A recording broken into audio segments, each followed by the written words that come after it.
a brand making a debut here in the channel, BPS Knives. Guys, let me know in the comments if you have heard of this brand before. I certainly have not. And it's weird because we were not in communication and these just showed up out of the blue. So I'm not sure if maybe they work with another brand that actually works with me and you know, they have a sister brand or something, whatever the case may be. But let's take a look. We have a very straightforward unboxing, wiping cloth, silica gel, opening up the little BPS branded little baggie here, and let's see what we're dealing with. All right, what are these all about? Again, making a debut for the first time, and right away, right, very interesting looking budget EDC. I mean, these are not going to be very expensive knives either. Looks like we have very minimal front flipper and a very minimal back flipper. That's the first thing that really jumps out at me, if anything. Just a very interesting little take on the whole back flipper, front flipper approach. Definitely plenty of jimping. I do dig that a lot, so we'll check that out in a moment. We have green recessed G10 handles on this one with internal liners, 2 standoffs, and a deep pocket carry clip that is not reversible. Something to keep in mind. Let's go ahead and check out the blade here, shall we? All right, I'm gonna go back flipper for the win. Okay, it actually works surprisingly good. All right, let's take a look at the blade for a moment. We have a full flat grind. Love to see that. And very Persian style, right? Trailing up sort of geometry here. Definitely got plenty of belly there. It's got this black wash. And it might be a little bit heavy on the billboarding department, but at least it's on the opposite of the show side. So the show side is pretty clean. And then on the opposite side, they do have the BPS Knives branding there with the Sandvik 14C28 in, right? So perhaps getting rid of the Sandvik, maybe making the logo a little bit smaller, right? Something like that would have been nice. But again, budget knife here, it is going to be a liner lock. So checking out the liner here, we are very, you know, I want to say minimal engagement, but decent engagement, about 20-ish% or so. A little bit of access here from the show side, okay? Easy to disengage, okay? Pushing down to the left here. And it does have a little bit of jimping on the liner there, nothing too crazy. Checking out the close. Okay, it's gonna be a little bit of a shake shutter, as you would expect. It does have an internal stop pin. All right, I'm taking a look at that right here. Internal stop pin. Honestly, I was gonna expect my finger to slide off a little bit, but the back flipper is actually going every single time. You can light switch it, obviously push buttoning it. Surprisingly, it just works. All right, that is interesting. Front flipper, oh yeah. I gotta give them credit. Listen, both of these deployment options, both are working pretty good, especially with, you know, it being all nice and round and everything.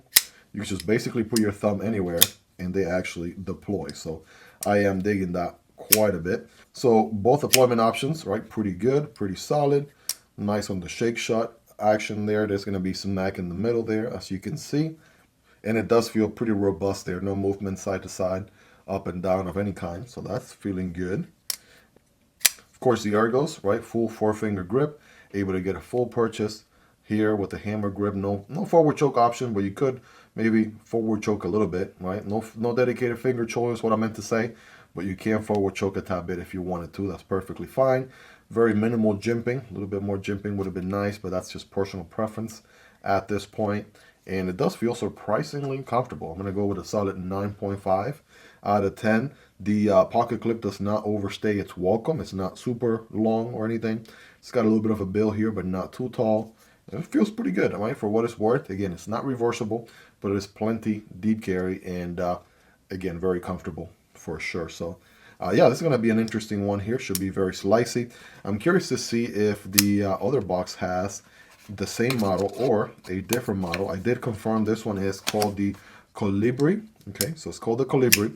And from what I'm reading on Amazon, it's a Ukrainian-based company, which again, I mean, it doesn't really specify, but these could very well be made in China. Again, being, you know, so affordable and all, but it says that the brand is from the Ukraine, or perhaps some models are, right? Let's go ahead and put this one here to the side and clean up a little bit here. Like, same unboxing experience there so far. This one is, okay, same model, the Calibri once again, but this one has, I want to say G10, but you know when they work the G10 so nicely, kind of gives this sort of shredded looking carbon fiber look to it. So still G10, right? But it looks like carbon fiber because of the nice finish. This one's rocking more of the black on satin finish, sort of look to it. Again, we looked at a black stonewash blade on the last one, and this one has a satin finish, right, blade. Again, trailing point, Persian blade, if you would. This one has, again, a different finish here. It looks pretty good. I do like the fact that they went with a full flat grind, right? That's very nice. Very clean blade, for sure. And again, what really takes the cake here is both deployment options. They feel pretty solid. I really wasn't expecting that. I can even take it as a top flipper. So there's front flipper, and then you could even do a top flipper. So both of those work pretty good. By the way, my voice is a little bit rough right now. I think I may be coming down with something. If it sounds a little bit weird, rough, right? My apologies. For sure, though, I can guarantee you it is not AI. It is yours truly here, just recording away, making videos for you all's enjoyment. But yeah, both of these are pretty solid, right? Very nice, and you know, kind of went over everything here with the previous model. Hope you guys really enjoyed this one. If you made it to the end, you're the real MVP. Hope you guys have a wonderful rest of your day. Take care, and I'll see you on the next one, either this one or this one. Peace.